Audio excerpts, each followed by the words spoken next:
தோழமை சொந்தங்களுக்கு பணிவான வணக்கங்கள். இன்றைய வகுப்பினை நம்முடைய அருமை தோழர் வெற்றி அவர்கள் நடத்தி இருக்கின்றார்கள்.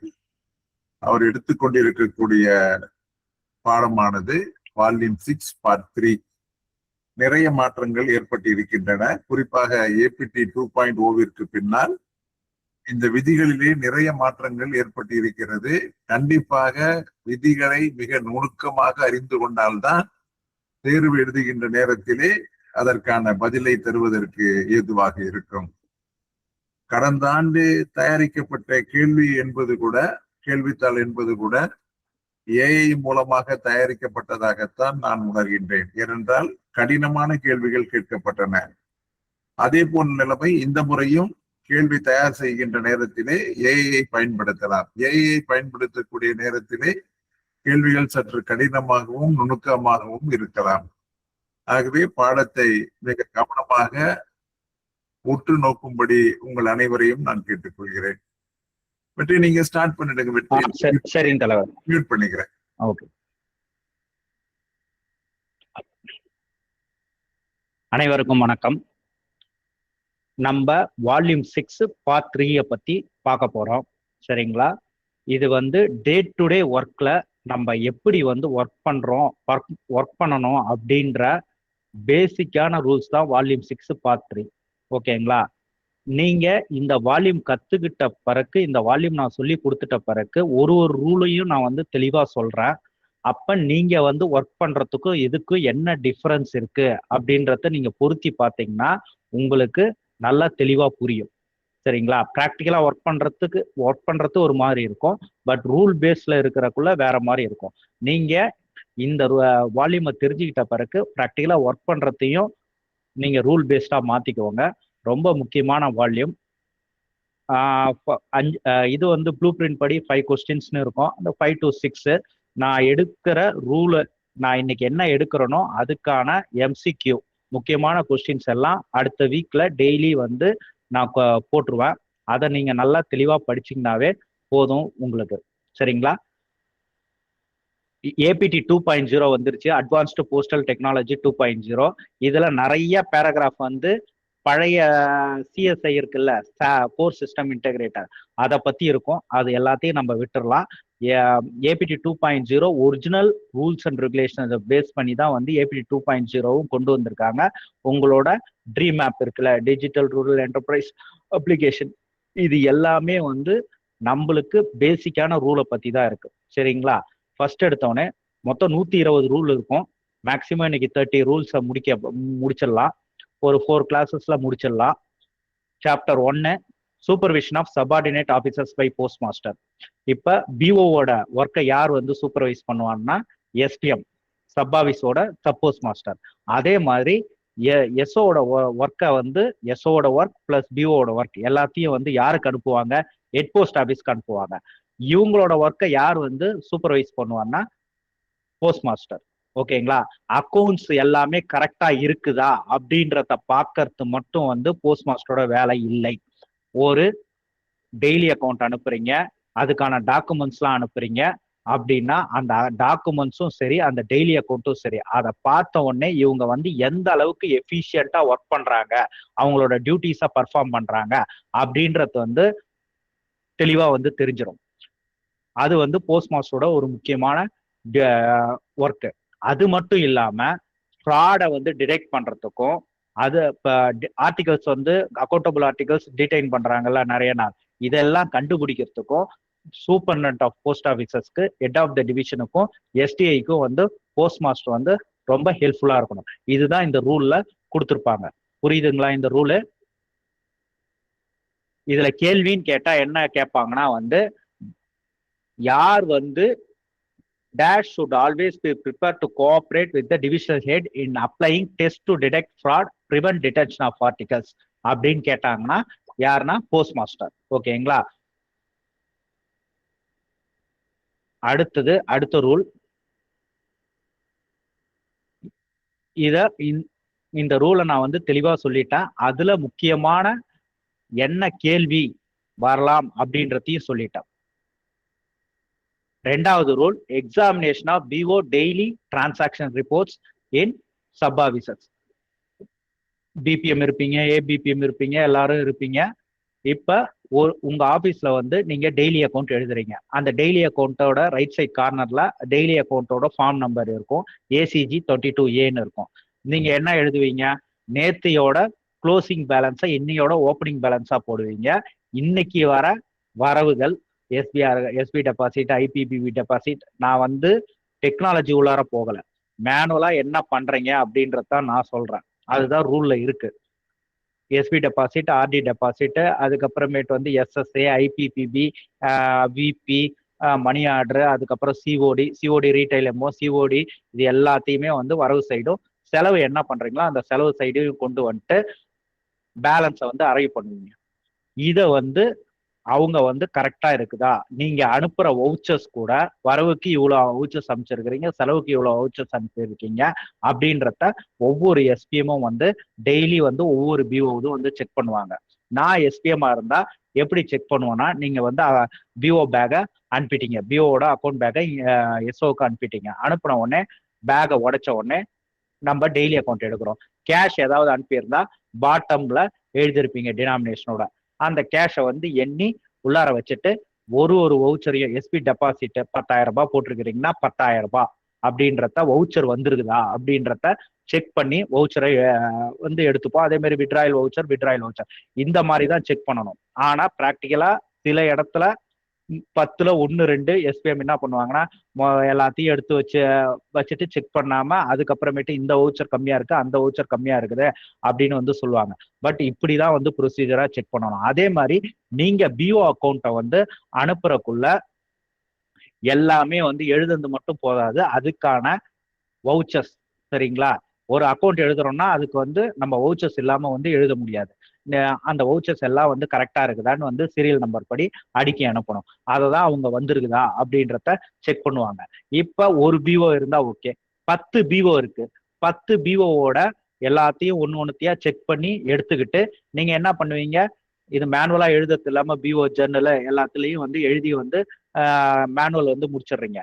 உங்களோட ட்ரீம் ஆப்ல நீங்க கொண்டு வர ரிசிப்ட்ஸ், பேமெண்ட்ஸ், ஓகேங்களா, அது வந்து கரெக்டா வந்து அங்க ரிஃப்ளெக்ட் ஆகுதா அப்படின்றத மேனுவலா வந்து நீங்க அனுப்புன டெய்லி அக்கௌண்ட்டையும் எலக்ட்ரானிக்கலா வந்து டேட்டா வந்து வந்துட்ட பிறகு அதை வந்து ரெசிப்டும் பேமெண்ட்டும் வந்து கரெக்டா டேலி ஆகுதா அப்படின்றதையும் வந்து அவங்க வந்து செக் பண்ணணும். ஏபிடி 2.0ல manual daily account as well as electronically transferred data. அதனாலதான் எஸ்பிஎம் என்ன சொல்லுவாங்க, என்னங்க டே அண்ட் இன்னும் கொடுக்கலையே, எனக்கு டேட்டா வந்து வரல, மேனுவலா மட்டும் எழுதி அனுப்பிச்சிட்டீங்க அப்படின்னு வந்து சொல்லுவாங்க. உடனே நீங்க டே அண்ட் கொடுத்துட்ட பிறகு கவுண்டர் ஷிஃப்ட் அண்ட் கொடுத்துருவீங்க. அதுக்கப்புறமேட்டு டே அண்ட் கொடுத்துட்ட பிறகு டேட்டாலாம் வந்து எலக்ட்ரானிக்கலா டிரான்ஸ்மிட் ஆயிட்ட உடனே என்ன ஆகும்னா அவங்க வந்து அதுக்கப்புறமேட்டு தான் வந்து பிஓ டெய்லி அக்கௌண்ட்டை வெரிஃபை பண்ணுவாங்க. வெரிஃபை பண்ணிட்டு எல்லா பிஓ சம்மரியும் வந்து 10 பிஓனா 10 பிஓட டெய்லி அக்கௌண்ட்டும் பிஓ சம்மரியில வந்து ரிஃப்ளெக்ட் ஆகும். அதையும் வந்து செக் பண்ண வேண்டியது எஸ்பிஎம்மோட டியூட்டி. இதுதான் examination of PO daily transaction report in sub offices. எப்படி டிடிஆர் ரிப்போர்ட்டை வந்து செக் பண்ணணும், மேனுவலா எப்படி செக் பண்ணணும், ஏபிடி 2.0ல எப்படி வந்து எஸ்பிஎம் செக் பண்ணணும் அப்படின்றத சொல்லியாச்சு. இதுல கேட்டா என்ன கேட்பாங்கன்னா வந்து பிஓ டெய்லி அக்கௌண்ட் வந்து க்ளோசிங் பேலன்ஸை வந்து ஃபிகர்ஸ் அண்ட் வேர்ட்ஸ்ல வந்து செக் பண்ணணுமா, அதுக்கப்புறம் எல்லா டெய்லி அக்கௌண்ட்டும் பிஓவோட 10 டெய்லி அக்கௌண்ட்டும் வந்துட்ட பிறகு எல்லாத்தையும் செக் பண்றது எதுல போய் செக் பண்ணுவோம் அப்படின்னா பிஓ சம்மரியில வந்து செக் பண்ணுவாங்க. அதே மாதிரி எஸ்ஓ ஒரு 10 எஸ்ஓ இருக்கு, 10 எஸ்ஓட டெய்லி அக்கௌண்ட்டும் ஒரு டெய்லி அக்கௌண்ட்டா செக் பண்ணிட்ட பிறகு அந்த டேட்டா எல்லாம் எதுல போய் செக் பண்ணுவாங்கன்னா எஸ்ஓ சம்மரி. சம்மரினா என்ன, 10 ஆபீஸோட கணக்கையும் வந்து ஒரு ஆபீஸோட பேர் இருக்கும், எஸ்பி டெபாசிட், ஆர்டி டெபாசிட்னு இருக்கும். இது எல்லாம் வந்து ஹாரிசான்டலாவும் வெர்டிகலாவும் வந்து நம்மளுக்கு வந்து டோட்டல் டேலி ஆகணும். இது பேர் தான் வந்து சம்மரி, ஓகேங்களா? பிஓவோட டெய்லி அக்கௌண்ட்லாம் பிஓ சம்மரியில வந்து செக் பண்ணிப்பாங்க, எஸ்ஓட டெய்லி அக்கௌண்ட்லாம் எஸ்ஓ சம்மரியில வந்து செக் பண்ணிப்பாங்க. ஏதாவது வந்து பிஓ டெய்லி அக்கௌண்ட்ல ஏதாவது இஷ்யூஸ் இருக்கு, ஏதாவது தப்பு நடக்குதுன்னா உடனே வந்து எரர் போட்டுருவாங்க, ஓகேங்களா? இதுதான் வந்து 2வது ரூல். அடுத்தது சப் ஆபீஸ்க்கும் பிரான்ச் ஆபீஸ்க்கும் வந்து என்ன வந்து ரிலேஷன் அப்படின்னா சிம்பிள். சப் ஆபீஸ்ல இருந்து பிரான்ச் ஆபீஸ்க்கு என்ன அனுப்புவோம்னா அக்கௌண்ட் பேக், பிஓ பேக் அனுப்புவோம், ஓகேங்களா? காலையில வந்து பிஓ பேக் வந்து சப் ஆஃபீஸ்ல இருந்து பிஓவுக்கு போகும். அதே மாதிரி ஈவினிங் வந்து அக்கௌண்ட் பேக் வந்து பிஓவோட அக்கௌண்ட் பேக் வந்து பிஓல இருந்து எஸ்ஓக்கு வரும். புரியுதுங்களா? காலையில வந்து பிஓ பேக் வந்து இங்க இருந்து எஸ்ஓல இருந்து பிஓக்கு போகும். அதுல வந்து மேண்டேட்டரி டாக்குமெண்ட்னு பாத்தீங்கன்னா பிஓ ஸ்லிப். மேண்டேட்டரி டாக்குமெண்ட் கண்டிப்பாக, அதாவது உங்களுக்கு வந்து காசு அனுப்பல, டாக்குமெண்ட் அனுப்பல, அக்கௌண்டபிள் ஆர்டிகல்ஸ் அனுப்பலன்றது இஷ்யூ இல்லை. ஆனா பிஓ ஸ்லிப்ன்றது ரொம்ப முக்கியம். ஒரு பேக் வருது எஸ்ஓல இருந்து பிஓ பேக் வருதுன்னா பிஓ ஸ்லிப் வந்து மேண்டேட்டரி.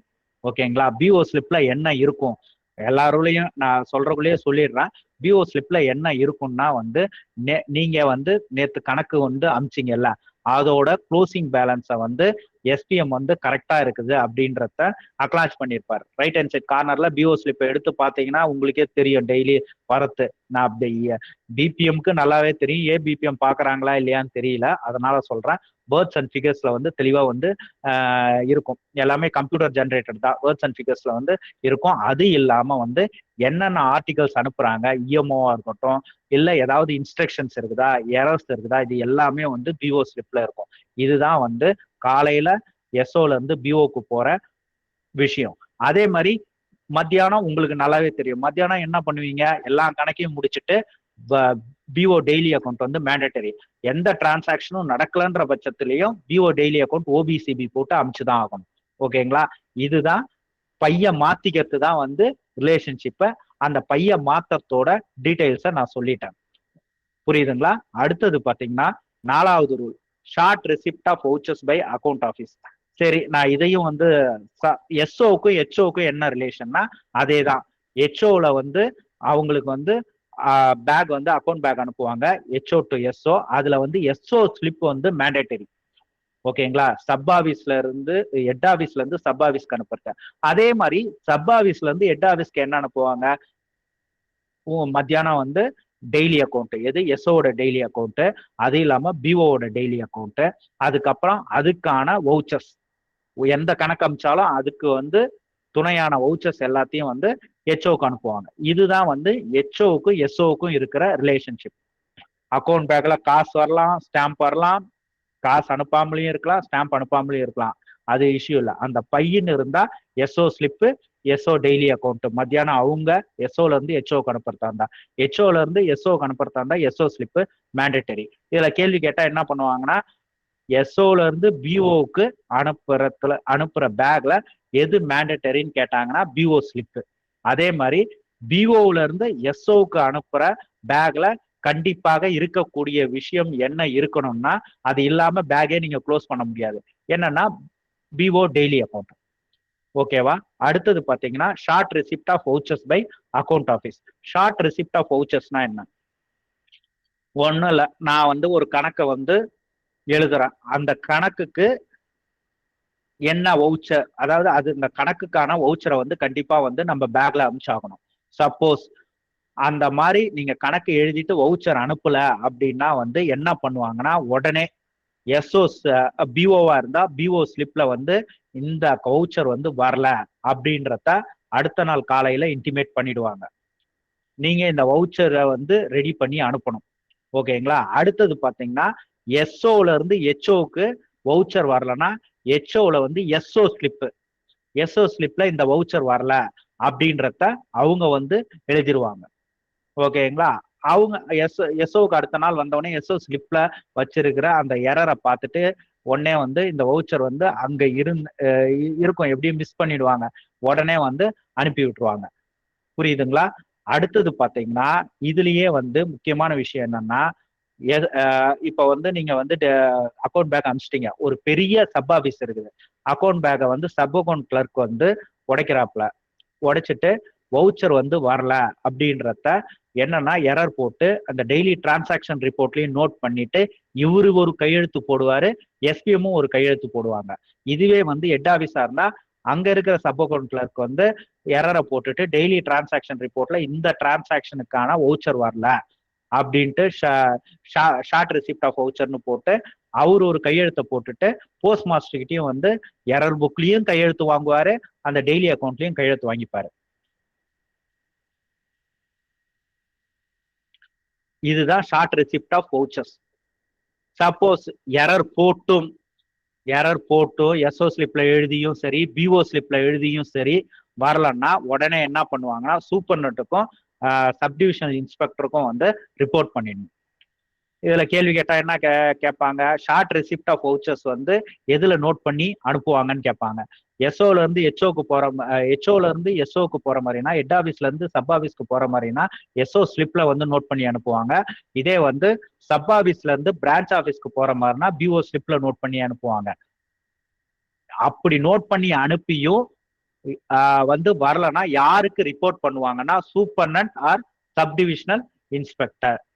ஓகேங்களா, 2 பேருக்கும் ரிப்போர்ட் பண்ணுவாங்க. ஸோ இங்க மார்க் பண்ணியிருக்க பாருங்க, இந்த 2 பேருக்குமே ரிப்போர்ட் பண்ணுவாங்க. அடுத்தது 5வது rule, inadmissible voucher. Short receipt of வவுச்சர்ஸ்க்கும் இன் அட்மிசபிள் வவுச்சர்ஸ்க்கும் வந்து என்ன வித்தியாசம் அப்படின்னா, அவங்க கணக்குல கொண்டு வந்துட்டாங்க, ஆனா வந்து அந்த கணக்குல வந்ததுக்கு வவுச்சர் வந்து வரல. அதுதான் வந்து ஷார்ட் ரெசிப்ட் ஆஃப் வவுச்சர்ஸ். அட்மிட்டே பண்ணிக்க முடியாத வவுச்சர்ஸ் தான் வந்து இன்அட்மிசபிள் வவுச்சர்ஸ்னு சொல்லுவாங்க. என்னது, கணக்குல வந்து வரவே இல்லை ஆனா வவுச்சர் வந்துருக்குது அப்படின்னா அந்த வவுச்சரை நம்ம வந்து அட்மிசபிள் பண்ணிக்க முடியாது. இல்ல கையெழுத்தே வந்து போடாம வருதுனாலும் அந்த வவுச்சரை வந்து அட்மிசபிள் பண்ணிக்க முடியாது. என்ன பண்ணுவாங்கன்னா அடுத்த நாள் கட்டுற பேக்லயே எஸ்ஓ ஸ்லிப்லயோ இல்ல பிஓ ஸ்லிப்லயோ நோட் பண்ணி இதை வந்து ரெக்டிஃபை பண்ணி எங்களுக்கு ஒமிஷன்ஸை அனுப்புங்க அப்படின்ட்டு வந்து அனுப்பிடுவாங்க. நான் திருப்பி உங்களுக்கு குழம்பிக்க கூடாது. எஸ்ஓல இருந்து ஹெச்ஓக்கு போறதா இருந்தாலும் ஹெச்ஓல இருந்து எஸ்ஓக்கு போறதா இருந்தாலும் அந்த பேக் பேரு எஸ்ஓ அக்கௌண்ட் பேக். ஓகேங்களா, ஹெச்ஓல இருந்து எஸ்ஓக்கு அனுப்புறக்குள்ள எஸ்ஓ ஸ்லிப் வந்து மேண்டேட்டரி பேக்ல. அதே மாதிரி எஸ்ஓல இருந்து ஹெச்ஓக்கு வந்து அனுப்புற பேக்ல வந்து எஸ்ஓட டெய்லி அக்கௌண்ட் மேண்டேட்டரி. புரியுதுங்களா, டெய்லி டிரான்சாக்ஷன் ரிப்போர்ட், டெய்லி அக்கௌண்ட்னு பழசுல சொல்லுவோம், டிடிஆர்னு இப்போ சொல்லுவோம், டெய்லி டிரான்சாக்ஷன் ரிப்போர்ட். அதே மாதிரி பிஓட டெய்லி டிரான்சாக்ஷன் ரிப்போர்ட். அதே மாதிரிதான் எஸ்ஓல இருந்து பிஓக்கு போறதுல பிஓ ஸ்லிப்பு மேண்டேட்டரி. அதே மாதிரி நீங்க பிஓல இருந்து எஸ்ஓக்கு வந்து கட்டுற பேக்ல வந்து போடா இருக்குல்ல, பிஓ டெய்லி அக்கௌண்ட், பிஓ டிடிஆர்னு வச்சுக்கோங்க, branch office daily transaction report. இது வந்து கண்டிப்பா வந்து இருக்கணும். இதுதான் 5வது ரூல். அடுத்தது பாத்தீங்கன்னா 6வது rule, unnecessary remittances of cash to be avoided. இது ரொம்ப முக்கியமான பாயிண்ட். இந்த பாயிண்ட எதுக்கு வந்து வச்சிருக்காங்க அப்படின்னா வந்து ரெமிட்டன்ஸ் வந்து ஒரு ஆபீஸ்ல வந்து ஃப்ராடு நடக்குதா நடக்கலையா அப்படின்றது அப்படியே கண்ணால அப்படியே பார்த்தா தெரியும். எப்படி தெரியும் சார் கண்ணால பார்த்தான்னா, நீங்க ஒரு கேஷை வந்து லயபிலிட்டி எழுதி அனுப்புறாங்க. ஓகேங்களா, காலையில எனக்கு வந்து இவ்வளோ விட்ராயல் இருக்குது, எஸ்பி விட்ராயல் இருக்குது. ஹையர் வேல்யூ விட்ராயல்னா எஸ்ஓல வந்து நீங்க வந்து அப்ரூவல் வாங்கணும் அனுப்பி. அதே மாதிரி ரெக்வஸ்ட்டும் வந்து ஆப்ல கொடுப்பீங்க, அவங்களும் வந்து அப்ரூவ் பண்ணுவாங்க. ஆனா இதுவே வந்து 20,000 கீழே இருக்கு அப்படின்ற பட்சத்தில், இந்த 10,000 கீழே அப்படின்ற பட்சத்தில் என்ன பண்ணுவீங்க, நீங்களே வந்து கொடுத்துட போறீங்க. ஓகேங்களா, அப்ப என்ன ஆகும்னா வந்து கேஷ் வந்து அவங்களுக்கு தெரியாது, நீங்க வந்து இவ்வளவு இருக்கு அப்படின்ற லயபிலிட்டியை எழுதி அனுப்புவீங்க. சில அக்கௌண்ட்ஸ் பிஓஎஸ்பி அக்கௌண்ட்ஸ் இந்த அக்கௌண்ட் நம்பரை போட்டு அனுப்புறீங்க. அந்த அமௌண்ட் வந்து உங்களுக்கு வந்து ரெமிட்டன்ஸ் பண்றாங்க. ஆனா 2 நாளா அதுக்கான செலவே நடக்கல அப்படின்னா அப்ப என்ன அர்த்தம், பப்ளிக் வராம இருக்கலாம்.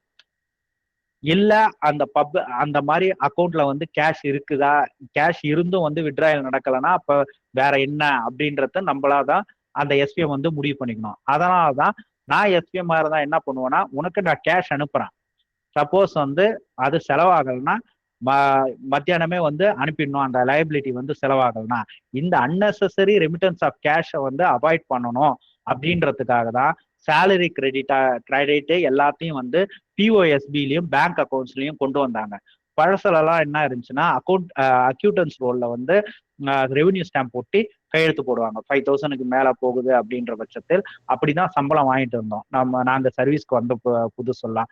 அதுக்கப்புறமேட்டு இந்த ரெமிட்டன்ஸ் வந்து கேஷ் வந்து ஹெவி கேஷ் வந்து இன்வால்வ் ஆகிறதால, ஏன்னா ஒருத்தவங்களுக்கும் 10,000 சம்பளம்னா கூட 10 பிஓக்கு 1,00,000 ஆயிடுச்சு, எஸ்பிஎம்க்கு 1,00,000 ஆயிடுச்சு. இந்த அன்னெசரி ரெமிட்டன்ஸை வந்து அவாய்ட் பண்ணணும் அப்படின்றதுக்காக தான் பிஓஎஸ்பிலையும் பேங்க் அக்கௌண்ட்ஸ்லயும் வந்து கொண்டு வந்தாங்க. அடுத்தது பாத்தீங்கன்னா 7வது ரூல், கேஷ் ஆஃபீஸ். கேஷ் ஆஃபீஸ்னா என்ன? பிஓக்கு எஸ்ஓ வந்து கேஷ் ஆஃபீஸ், அதே மாதிரி எஸ்ஓக்கு வந்து ஹெச்ஓ வந்து கேஷ் ஆஃபீஸ். ஓகேங்களா? இதுதான் கேஷ் ஆஃபீஸ்க்கான பேசிக் டெர்மினாலஜி. எந்த ஆஃபீஸ் வந்து கேஷ் ஆஃபீஸா வந்து இருக்கணும்? இதுல 2 விதமான கேஷ் ஆஃபீஸ் இருக்கு. இப்ப மேக்சிமம் எல்லா சப் ஆஃபீஸ்க்கும் வந்து ஹெச்ஓ வந்து கேஷ் ஆஃபீஸா இருக்கும். சில இடத்துல ஒரு டிவிஷன்லயும் ஒரு 4 ஆஃபீஸோ 5 சப் ஆஃபீஸோ வந்து கேஷ் ஆஃபீஸா இருக்கும். அதுக்கு ரீசன் என்னன்னா டிஸ்டன்ஸ் ஒண்ணு. ஒரு ஹெட் ஆஃபீஸ்ல இருந்து அந்த எஸ்ஓவே வந்து ஒரு 50 கிலோமீட்டர்ஸ் இருக்கும். அந்த எஸ்ஓ பெரிய எஸ்ஓவா இருக்கும். 1+4, 1+5, 1+7 இந்த மாதிரி HH2 ஆஃபீஸா இருக்கும். அந்த ஆஃபீஸ்க்கு பக்கத்துல நிறைய எஸ்ஓஸ் இருக்கும். அப்ப அந்த சப் ஆஃபீஸ் வந்து ஒரு மெயின் டவுன்ல வந்து இருக்கலாம். அந்த டவுன்ல வந்து பேங்க் இருக்கலாம். என்ன பண்ணிடுவாங்கன்னா அந்த எஸ்பிஎம்க்கு HH2 எஸ்பிஎம்க்கு பேங்க் டிராயிங் பவர் கொடுத்துருவாங்க, செக் டிராயிங் பவர். சரிங்களா? செக் டிராயிங் பவர் கொடுத்துருவாங்க. செக்கை எடுத்துட்டு போய் பேங்க், ஸ்டேட் பேங்க் இருந்துச்சுன்னா ஸ்டேட் பேங்க்ல வந்து அவங்களுக்கு ஒரு அக்கௌண்ட் ஓபன் பண்ணுவாங்க.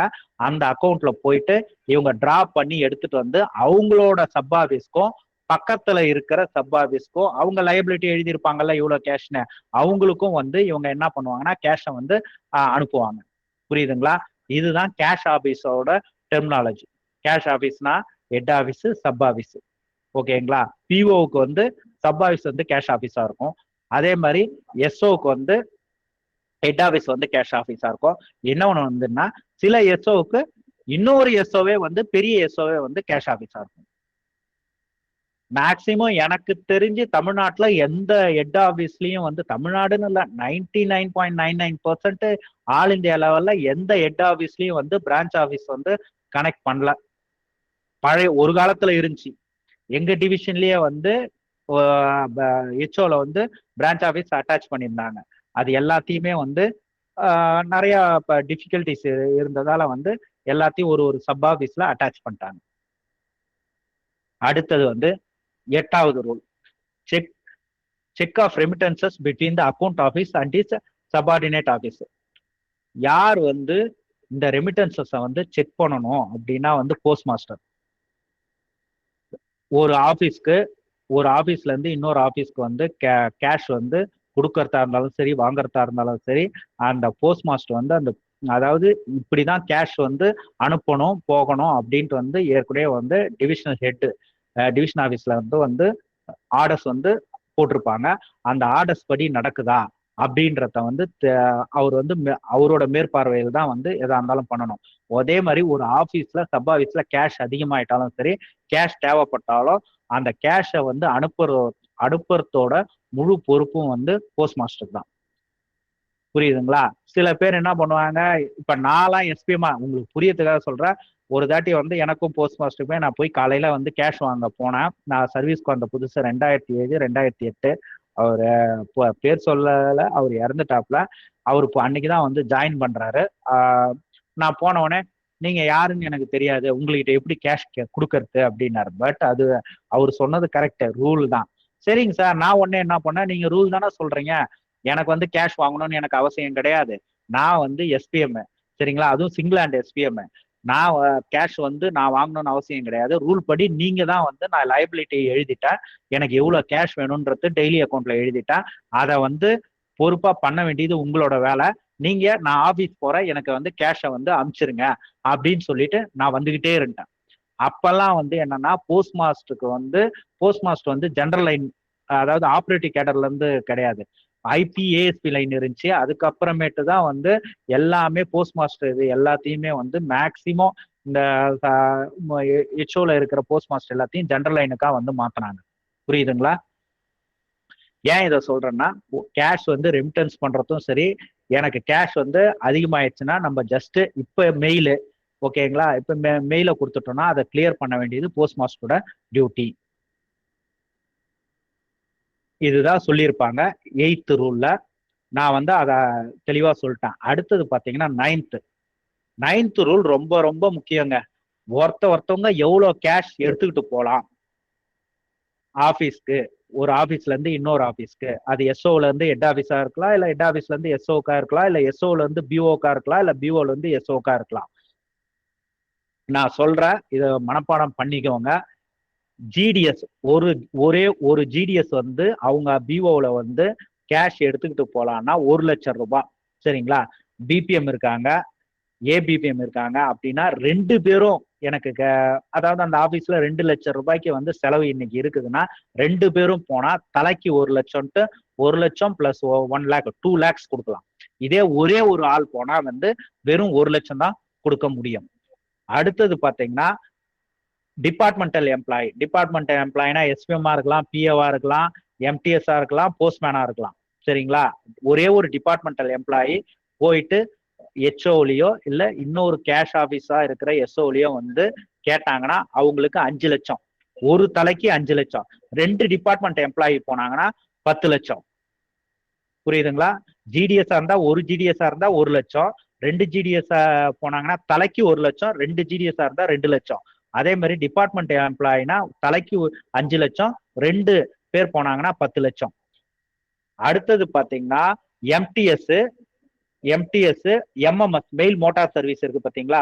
கான்ட்ராக்டுக்கு இப்ப மேக்சிமம் இந்த மப்சல் ரீஜன்லாம் இருக்குல்ல, எம்எம்எஸ் வந்து கான்ட்ராக்ட்ல தான் ஓடும்.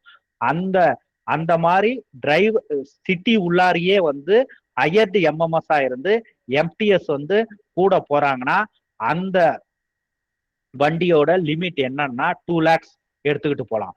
ஓகேங்களா? எது அவர் எம்டிஎஸும் போறாருன்னா இதுவே வந்து எம்டிஎஸ் எம்எம்எஸ் வந்து ஹையர்டு எம்எம்எஸ். சரி, அதாவது மெயில் மோட்டார் சர்வீஸ் வந்து கான்ட்ராக்ட் பேஸ்டு இதுவா இருந்து கேஷ் பேக்ல எடுத்துக்கிட்டு போறதா இருந்தா 5 லேக்ஸ். புரியுதுங்களா? இதுக்கு முன்னாடி சொன்னது வித்தின் த சிட்டி லிமிட்ல 2 லேக்ஸ் வந்து எடுத்துக்கிட்டு போலாம். எம்டிஎஸ், ஹையர்டு எம்எம்எஸ், டிரைவர் இந்த 3 பேரும் சிட்டி லிமிட் உள்ளார அந்த வண்டி போகுதுன்னா 2 லட்சம் எடுத்துட்டு போலாம். இதுவே எம்டிஎஸ், ஹையர்டு எம்எம்எஸ், அது இல்லாம டிரைவர் கேஷ் பேக்கா எடுத்துக்கிட்டு போறாங்கன்னா 5 லேக்ஸ் எடுத்துக்கிட்டு போலாம். அடுத்தது பாத்தீங்கன்னா எம்டிஎஸ் டிபார்ட்மெண்டல் எம்எம்எஸ். இப்ப சென்னையா இருக்கட்டும், கோயம்புத்தூரா இருக்கட்டும், திருச்சியா இருக்கட்டும், டிபார்ட்மெண்டல் எம்எம்எஸ் எல்லாம் இருக்கு பாத்தீங்களா? அதுல எம்டிஎஸ் கூட போவாங்க. டிரைவரு பிளஸ் டிரைவர் இவங்க 3 பேரும் போறாங்க. கேஷ் பேக்ல எடுத்துக்கிட்டு போறாங்கன்னா 20 லேக்ஸ். ஓகேவா? புரிஞ்சுதுங்களா? இதை நீங்க வந்து இந்த ரூலை வந்து மனப்பாடம் பண்ணிக்கோங்க. இதுதான் நான் வந்து சொன்னேன். இதுவே வந்து சாதாரணமா நம்ம அக்கௌண்ட் பேக் இருக்கு பாத்தீங்களா? உங்களுக்கு எவ்வளவு கட்டுவாங்க? மேக்சிமம் 40,000 தான் கட்டுவாங்க. அதே மாதிரி நீங்க கட்டுறதா இருந்தாலும் வந்து எஸ்ஓக்கு 40,000 தான் கட்ட முடியும். அதே எஸ்ஓல இருந்து ஹெச்ஓக்கு கட்டுறதா இருந்தாலும் வந்து அக்கௌண்ட் பேக்ல 40,000 தான் கட்ட முடியும். அதே மாதிரி ஹெச்ஓல இருந்து எஸ்ஓக்கு கட்டுறதா இருந்தாலும் 40,000 தான் கட்ட முடியும். இது வந்து ஜென்ரலா இருக்கிறது ஒண்ணு. இப்ப கடைசியா வந்து ஆர்எம்எஸ் செக்ஷனு அவங்க வந்து கேஷ் பேக்ல எவ்வளவு க்ளோஸ் பண்ணலாம்னா 2 லேக்ஸ் க்ளோஸ் பண்ணலாம். ஓகேங்களா? கிட்டத்தட்ட ஒரு 9 விதமான கேஷ் டிரான்ஸ்போர்டேஷன் இருக்கு, லிமிட்ஸ் இருக்கு. அந்த லிமிட்ஸை வந்து நீங்க வந்து தெளிவா பாத்துக்கோங்க. அதனாலதான் எஸ்பிஎம் எல்லாம் என்ன பண்ணுவாங்கன்னா, நீங்க வந்து கேஷ் போனா எனக்கு 2 லட்சம் வேணும்னாலும் உனக்கு 1 லட்சம் தான் கொடுக்க முடியும், இன்னொரு ஏபிபிஎம் கூப்பிட்டுவாங்க, அப்பதான் கொடுக்க முடியும் அப்படின்னுவாங்க. இதுவே வந்து சப் ஆபீஸ்ல இருந்து எஸ்பிஎம் போறாங்கன்னா 10 லட்சம் கேட்பாங்க. ஐயா 5 லட்சம் தான் உனக்கு வேணா, நீ 5 லட்சம் வாங்கிட்டு போ, நான் வந்து மீதி 5 லேக்ஸ் வந்து கேஷ் ஓவர்சியர் மூலியமா நான் கொடுத்து அனுப்புறேன் அப்படின்னுடுவாங்க. இல்ல உங்க பிஏவையும் கூட்டுவாங்க, நான் கொடுத்து அனுப்புறேன் அப்படின்னு சொல்லுவாங்க. புரியுதுங்களா? இந்த லிமிட்ஸ் இருக்கிறதால தான். அடுத்தது regulation of funds for sub officers. இதை பத்தி நான் ஏற்கனவே சொல்லிட்டேன். கேஷ் வந்து ரெமிட் பண்றதா இருந்தாலும் சரி, எக்ஸஸ் கேஷ அந்த சப் ஆபீஸ்ல இருந்து அதை வந்து கிளியர் பண்றதா இருந்தாலும் சரி, அது யாரோட டியூட்டினா வந்து போஸ்ட் மாஸ்டரோட டியூட்டி. அதே மாதிரி அங்க வந்து மினிமம் லிமிட்டுக்கு கீழே வந்து கேஷ் போகுது அப்படின்னா அதை வந்து வாட்ச் பண்ணி அந்த கேஷை வந்து அவங்களுக்கு மினிமம் லிமிட்டுக்கு கீழே போகக்கூடாது. அந்த சப் ஆபீஸோட கேஷை அந்த ஆபீஸ்க்கு வந்து கேஷை வந்து ரெமிட் பண்ணிடணும். எங்க அது வந்து ஹெட் ஆபீஸ்ல இருந்து ரெமிட் பண்ணலாம், அந்த ஆபீஸ்க்கு எது கேஷ் ஆபீஸா இருக்குதோ அங்க இருந்து ரெமிட் பண்ணிடுவாங்க. எஸ்பிஎம் வந்து ரெக்வஸ்ட் வந்து மேட் பண்றக்குள்ளேயும் வந்து கரெக்டா லயபிலிட்டிஸ் இருக்குதா, அவங்களுக்கு லயபிலிட்டிஸ் இருக்குதான்றத அவங்க நோட் பண்ணது மட்டும் போதாது. அடுத்த இவங்க கேஷ் அனுப்புறாங்கல்ல, அடுத்த நாள் அந்த கேஷ் வந்து கரெக்டா வந்து செலவு பண்ணியிருக்காங்களா அப்படின்றதையும் வாட்ச் பண்ணணும். யாரு? Cash office. கேஷ் ஆபீஸ்னா யாரு? ஹெட் ஆபீஸா இருக்கலாம், இல்ல சப் ஆபீஸா இருக்கலாம். அதுவே வந்து பிஓலையும் வந்து கேஷ் அனுப்பிச்சுட்டு அவங்க கேஷை வந்து கண்டினியூஸா ரீடைன் பண்ணியிருக்க கூடாது. இதுல சொல்லியிருப்பாங்க, head post master must carefully watch their balances and amount drawn are remitted.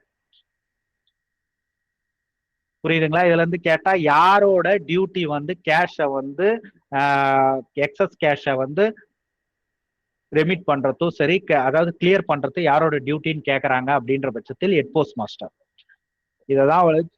இததான் எல்லாத்தையும் கொடுத்துருப்பாங்க. மற்றதெல்லாம் சிஎஸ்ஐல எப்படி வந்து பண்ணணும் அப்படின்ட்டு வந்து சொல்லியிருப்பாங்க. அது நம்மளுக்கு இப்போதைக்கு சிஎஸ்ஐ வந்து கிடையாது. இப்ப நம்ம ஒர்க் பண்ற சாஃப்ட்வேரும் சரி, ரூலும் சரி, ரெண்டும் ஒன்னே தான். புரியுதுங்களா? ரூல் பேஸ்ட்ல தான் இருக்கணுன்றதுக்காக தான் சாஃப்ட்வேரையும் வந்து மேக்சிமம் வந்து ஸ்ட்ரீம்லைன் பண்ணிட்டாங்க. ஏபிடி 2.0ல எல்லாமே வந்து ரூல் பேஸ்ட்ல தான் மேக்சிமம் வந்து இருக்கு. அந்த ரூலை தான் ஒன்று ஒன்றா நம்ம படிச்சுக்கிட்டு இருக்கிறோம். அடுத்தது பார்த்தீங்கன்னா, provision of funds for sub officer. ஒரு சப் ஆஃபீஸ் நடக்கணும் அப்படின்னா ஃபண்டு வந்து இருந்தாதான் சப் ஆஃபீஸ் வந்து நடக்க முடியும். டே டு டேவுக்கு. ஏன்னா பப்ளிக் வந்து வருவாங்க விட்ராயிலுக்கு எல்லாம். எப்படி வந்து ஃபண்டை வந்து சப்ளை பண்ணுவாங்க அப்படின்னா 3 விதமா தான் சப்ளை பண்ண முடியும். என்ன அப்படின்னா, அந்த சப் ஆஃபீஸ்க்கு ஒன்று அவங்களுக்கு வந்து பேங்க்ல இருந்து எடுக்கக்கூடிய அந்த பவரை கொடுத்துருக்கணும். நிறைய உங்க டிவிஷன்லயும் இருக்கும்.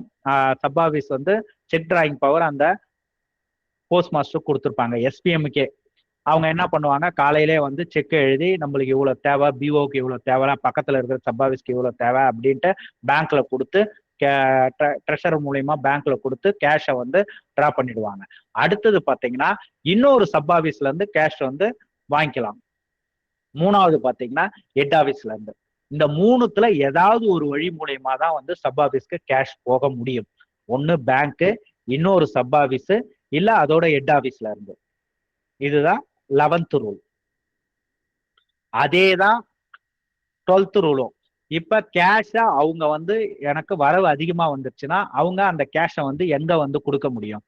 ஒன்று வந்து பேங்க்ல போயிட்டு அவங்களுக்கு வந்து, அதாவது அந்த எஸ்ஓக்கு வந்து பேங்க்ல அக்கௌண்ட் வந்து ஓபன் பண்ணியிருப்பாங்க. அந்த எஸ்ஓ பேர்ல பேங்க்ல போய் டெபாசிட் பண்ணணும். இல்ல அந்த சப் ஆஃபீஸ்க்கு இன்னொரு சப் ஆஃபீஸ் வந்து கேஷ் ஆஃபீஸா இருக்கும், அந்த சப் ஆஃபீஸ்ல போயிட்டு ரெமிட் பண்ணிடுவாங்க. இல்லைன்னா ஹெட் ஆஃபீஸ்க்கு ரெமிட் பண்ணிடுவாங்க. இந்த 3 விதமா தான் வந்து கேஷை வந்து அதிகமா கேஷ் கலெக்ட் ஆன கேஷை வந்து அவங்க வந்து ரெமிட் பண்ண முடியும். மினிமம் கேஷ்க்கு மேல வந்து கேஷை வச்சுக்க கூடாது. சரிங்களா? எல்லாரும் மேக்சிமம் கேஷ்னு நினைச்சுக்கிட்டு இருக்காங்க. மினிமம் கேஷ் தான் வந்து நம்மளோட இது. மேக்சிமம் கேஷ் வைக்கிற மாதிரினா எனக்கு இவ்வளோ வந்து லயபிலிட்டிஸ் இருக்குன்னு அந்த லயபிலிட்டிஸை சப் ஆஃபீஸ்ல இருந்து எழுதிடணும். சரிங்களா? எக்ஸஸ் கேஷ் பின்னாடி படிப்போம். எக்ஸஸ் கேஷ் பேலன்ஸ் மெமோல இந்த இவ்வளோ மணி ஆர்டரா இருந்தாலும் அந்த நம்பர் உட்பட, எஸ்பி அக்கௌண்ட் நம்பர் உட்பட நோட் பண்ணி அதனால நான் வச்சுக்கிறேன் அப்படின்ட்டு இசிபி மெமோ போடணும்.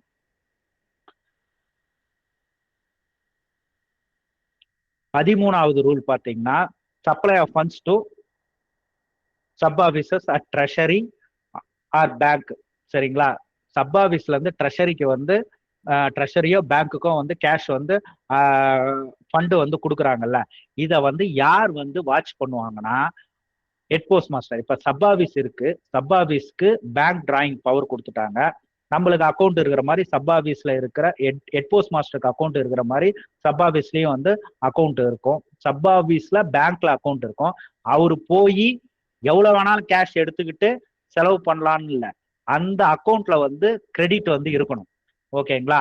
அந்த கிரெடிட்ன்றது வீக்லியா ஆர் 2 வாரத்துக்கு ஒரு தாட்டியா இல்ல 1 வாரத்துக்கு ஒரு தாட்டியா வந்து அந்த கிரெடிட்டை வந்து அமௌண்ட் செலவாக வாட்ச் பண்ணி அந்த சப் ஆஃபீஸோட ஹெட் ஆஃபீஸ் இருக்கு பார்த்தீங்களா, ஹெட் போஸ்ட் மாஸ்டர் வந்து வாட்ச் பண்ணுவார். ஓகேங்களா? இதுதான் அந்த 13வது ரூல். அடுத்தது 14, exchange of remittances between sub officers in account with same head office. Remittance வந்து எப்படி வந்து ஒரு சப் ஆஃபீஸ்ல இருந்து ஒரு சப் ஆஃபீஸ்ல இருந்து ஹெட் ஆஃபீஸ்க்கு வந்து எப்படி வந்து ரெமிட் பண்ணுவாங்க அப்படின்னா, ஏற்கனவே சொன்னதுதான், ஒன்று கேஷ் அந்த ஆஃபீஸில் இருக்கிற எம்டிஎஸ் மூலியமா பண்ணலாம், இல்லை போஸ்ட்மேனு, இல்லை அங்கே இருக்கிற எம்ப்ளாயீஸு, இல்லை ஹெட் ஆஃபீஸில் இருந்து கேஷ் ஓவர்சியர் போவாங்க, இல்லை ஹெட் போஸ்ட்மேன் போவாங்க, இல்லை போஸ்ட்மேன் போவாங்க. அந்தந்த ஆஃபீஸில் யார் இருக்கிறாங்க அப்படின்றது ஏற்கனவே வந்து இவங்க தான் போய் எடுத்துட்டு போகணும், கேஷை எடுத்துட்டு வரணும் அப்படின்றத சொல்லியிருப்பாங்க. இந்த ரெமிட்டன்சஸை தெளிவாக வந்து ஆர்டர்ஸ் போட்டிருப்பாங்க, அதுபடி தான் பண்ணணும். சிஸ்டத்தில் இந்த வவுச்சர் போஸ்டிங் போடுறதோ இப்பயும் ஏபிடி 2.0ல ஒர்க் ஃப்ளோன்னு ஒன்று இருக்கு. என்ன பண்ணுவீங்க, பிஓல இருந்து நீங்க ரெக்வஸ்ட் கொடுக்குறீங்களா கேஷுக்கு, அதை சப்போஸ் ரெக்வஸ்ட் கொடுக்கலனாலும் சிஸ்டத்துல வந்து அவரே கேஷ் வந்து அனுப்புற மாதிரி இருந்தா கூட வந்து அவங்க என்ன பண்ணுவாங்க, கேஷ் ரெக்வஸ்ட் சிஸ்டத்துல தான் போடணும். சிஸ்டத்துல போட்டு நீங்க வந்து ரிசீவ் பண்ற மாதிரி இருக்கும். அதே மாதிரி நீங்க அனுப்புறதையும் வந்து சிஸ்டம் மூலயமா அனுப்பிச்சா அவர் ரிசீவ் பண்ற மாதிரி இருக்கும். பிசிக்கலா கொடுக்கறது வாங்கறதுன்றது அது வேற. ஆனா கணக்கு கரெக்டா வரணும்னா சிஸ்டம் மூலயமா ஒர்க் ஃப்ளோ, ஒரு டெஃபினட் ஒர்க் ஃப்ளோ இருக்குல்ல, அந்த ஒர்க் ஃப்ளோ மூலயமா தான் ஏபிடி 2.0லயும் வந்து நம்ம வந்து ரெமிட்டன்ஸ் வந்து பண்ணணும். இதுல கேட்டா என்ன கேட்பாங்க, இந்த மாதிரி வந்து என்ன ரெமிட்டன்சஸ் வந்து சிஸ்டத்துல எந்த முறையில நீங்க வந்து பண்ணுவீங்க அப்படின்னா ஒர்க் ஃப்ளோ மூலயமா தான் வந்து பண்ண முடியும். Exchange of remittances between sub offices under different head offices. இப்போ ஒரு ஆஃபீஸ் வந்து ஒரு சப் ஆஃபீஸ் இருக்கு, அந்த மாதிரி நிறைய இடத்துல இருக்காது, இருந்தாலும் என்ன ரூல்ல சொல்றாங்கன்னு சொல்லிடுறேன். அந்த ஆஃபீஸ்க்கு வந்து அக்கௌண்ட் பேக் வந்து ஒரு ஹெட் ஆஃபீஸ்க்கு போகும். ஆனா அவங்க வந்து கேஷ் வாங்குறது ஒரு ஆஃபீஸ்ல இருந்து வாங்குவாங்க. புரியுதுங்களா நான் சொல்றது? அவங்க கேஷ் வந்து ஒரு ஹெட் ஆஃபீஸ்ல இருந்து வாங்குவாங்க, ஆனா அக்கௌண்ட் பேக் வந்து இன்னொரு ஹெட் ஆஃபீஸ்க்கு போகும். அதை தான் இவங்க சொல்றாங்க remittances between sub offices under different head office அப்படின்றத. அப்படி வருதுன்ற பட்சத்தில் எப்படி வந்து அந்த ரெமிட்டன்ஸை வந்து கணக்குல கொண்டு வருவாங்கன்னா, இவங்க கேஷ் அனுப்புறத அந்த எஸ்ஓல கேஷ் இன் டிரான்சிட் ஹெட்ல வந்து அட்ஜஸ்ட் பண்ணுவாங்க. அதே மாதிரி இவங்க அனுப்புற கேஷை வந்து எஸ்ஓல இருந்து அந்த ஹெட் ஆஃபீஸ்க்கு அனுப்புற கேஷை வந்து கேஷ் இன் டிரான்சிட் ஹெட்ல அட்ஜஸ்ட் ஆவாங்க. இதை ரொம்ப குழப்பிக்க வேணாம். என்னன்னா இவங்க அனுப்புற கேஷும் அவங்க அனுப்புற கேஷும் வந்து நம்மளுக்கு பெண்டிங்ல நிக்க கூடாது. புரியுதுங்களா? அப்பனா கரெக்டா அனுப்பியிருக்காங்க, கரெக்டா வாங்கியிருக்காங்க அப்படின்றது அர்த்தம். எப்பயுமே ஒரு நாள் முடிஞ்ச உடனே cash in transit, check in transit, இது பிஓக்கும் பொருந்துங்க. பிஓல இருந்து நீங்க கேஷ் அனுப்புறீங்கன்னா ரிப்போர்ட்ல போயிட்டு கேஷ் இன் டிரான்சிட்ல வந்து நிக்க கூடாது. எஸ்ஓல பாக்கலாம். அவங்க சப்போஸ் பிசிக்கலா நீங்க அனுப்பிச்சிட்டீங்க, வாங்கிட்டாப்ல, ஆனா சிஸ்டத்துல ரிசீவ் பண்ணலன்னா நீங்க அனுப்பந்தால சிஸ்டத்துலயே அனுப்பந்தால அது கேஷ் இன் டிரான்சிட்னு தொங்கிக்கிட்டே இருக்கும். அதை வந்து இவங்க சிஸ்டத்துல ரிசீவ் பண்ணா மட்டும்தான் கேஷ் இன் டிரான்சிட் வந்து அட்ஜஸ்ட் ஆகும். இல்லைன்னா அது நின்றுகிட்டே இருக்கும். இன்ஸ்பெக்ஷன்ல வந்தாங்கன்னா கண்டிப்பா வந்து கண்டுபிடிச்சிருவாங்க. ஒரு ஆபீஸ்ல அப்படிதான், இன்னைக்கு அனுப்புற காசை இன்னைக்கே ரிசீவ் பண்றது இல்ல, பார்த்தா அன்னைக்கு போய் பார்த்தா கேஷ் இன் டிரான்சிட்ல அப்படியே நிக்குது. ஏன் சார்? உடனே சார் நான் நைட் வரைக்கும் இருந்தா ஒர்க் ஆகல, அவர் வந்து நைட்டு மேலதான் அமிச்சாருனோடனே அடுத்த நாள் அந்த கேஷ் வந்து பிசிக்கலா வந்துருச்சு, அடுத்த நாள் அந்த கேஷை ரிசீவ் பண்ணா மட்டும்தான் அவங்க கேஷ் இன் டிரான்சிட் எதுவுமே இல்லாம நில்லாகும். இந்த கேஷ் இன் டிரான்சிட்டையும் டெய்லி வாட்ச் பண்ண வேண்டிய வேலை வந்து போஸ்ட் மாஸ்டருக்கு இருக்கு. கேஷ் மட்டும் கிடையாது, செக்கையும் வாட்ச் பண்ணணும், ஸ்டாம்பையும் வாட்ச் பண்ணணும். எல்லா இதையும் வந்து வாட்ச் பண்றது போஸ்ட் மாஸ்டர் தான். Manner of exchanging remittances between sub officers 16வது ரூல். இப்ப எல்லாத்துக்குமே ஒரு டெஃபினட் செட் ஆஃப் ரூல்ஸ் இருக்கு. அப்ப நீங்க ரெமிட்டன்சஸ ஒரு சப் ஆஃபீஸ்க்கும் இன்னொரு சப் ஆஃபீஸ்க்கும், அதே மாதிரி ஒரு ஹெட் ஆஃபீஸ்க்கும் இன்னொரு ஹெட் ஆஃபீஸ்க்கும் வந்து எப்படி வந்து ரெமிட்டன்ஸ் வந்து பண்ணிக்கலாம் அப்படின்றது வந்து யார் வந்து முடிவு பண்ணுவாங்கன்னா வந்து அந்த டிவிஷனல் ஹெட் சூப்பர்டன் தான் முடிவு பண்ணுவாங்க. ஓகேங்களா? இதுக்கான ரூல்ஸ் அண்ட் ரெகுலேஷன்ஸ் ஏற்கனவே வந்து இருக்கும். இதை எதுக்கு சொல்றாங்கன்னா, சில இடத்துல வந்து ரிஸ்க் ஃப்ரீயா இருக்கும், ஒண்ணுமே பிரச்சனை இருக்காது. அங்க வந்து நிறைய திருடுகள் இருக்காது. சரி, இப்ப சில நார்த் ஈஸ்டர்ன்லாம் வந்து நிறைய அட்டாக்ஸ் நடக்கும். இந்த மாதிரி நிறைய இஷ்யூஸ் இப்பெல்லாம் எதுவும் கிடையாது. இஷ்யூஸ் வந்து நிறைய இருக்குதுன்ற பட்சத்தில் அங்க வந்து கேஷ் சேஃப்டி தேவை. அப்படின்னா நீங்க லைன் லிமிட்டு 1 லட்சம் 2 லட்சம்லாம் வச்சிருக்கிறீங்க. அப்ப என்ன பண்ணுவாங்கன்னா அந்த சர்க்கிளோட சீஃப் எம்ஜி கூட கன்சல்ட் பண்ணிட்டு அந்த சூப்பர்டென்ட் ரிட்டர்ன்ல வந்து கன்சல்ட் பண்ணிட்டு இவங்களுக்கு இவ்வளவுதான் லிமிட்டு, அப்படின்ட்டு அந்த ஆபீஸ்க்கு மட்டும் வந்து ஃபிக்ஸ் பண்ணலாம். அதுதான் வந்து யார் வந்து ஃபிக்ஸ் பண்ணுவாங்கன்னா அந்த டிவிஷனல் ஹெட் தான் ஃபிக்ஸ் பண்ணுவாங்க.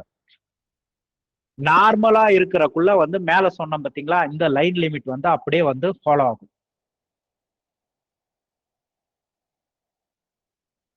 அடுத்தது 17வது rule, contents of account bag. Account bag அப்படின்னா நான் ஏற்கனவே சொன்னேன், எஸ்ஓ அதாவது ஹெச்ஓல இருந்து எஸ்ஓக்கு போறது வந்து அக்கௌண்ட் பேக் தான்.